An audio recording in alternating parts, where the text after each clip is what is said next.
এখন আমাদের মধ্যে কিছু ইসলামিক দল আছে যারা তো ইসলাম নিয়ে ভাবে, আপনার কথা বলে, আপনার আদর্শের বাণী শোনায় সবাইকে, লেকিন এখনো ক্ষমতায় যাওয়ার উপযুক্ত হয় নাই।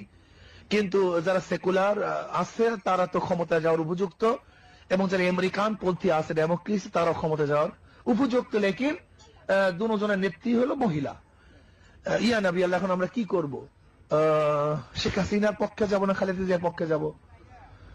প্রশ্ন কার কাছে করছেন? ওলামায়ে কেরাম খুব ভালো মতো বুঝবেন, খুব ভালো মতো বোঝার চেষ্টা করবেন। দুইটা দল আছে বড়, যাদের অবস্থায়, আর ছোট চরমরাই হুজুর ওই তো সে হাত ডাক দিয়ে বেড়াইতেছে, সবাইকে বলছে আসো, শুধু নেতা নয়, নীতির পরিবর্তন চাই, ইসলামী হুকুমাত কায়েম করতে চাই, জীবন যাবে যাবে, যা হয় হোক, ইসলামের বাহিরে যাওয়ার কোনো সম্ভাবনা নেই, সেই সমস্ত এই সাধু বাণী শুনাইতেছে। এখন ইয়া নবী আমরা কি করব? আমরা শেখ হাসিনার পক্ষে যাব না খালেদা জিয়ার পক্ষে যাব? আল্লাহ নবী বলতেন, যা তাহলে কি করবে, যেহেতু বড় দুইটা দল, তোরা সবাই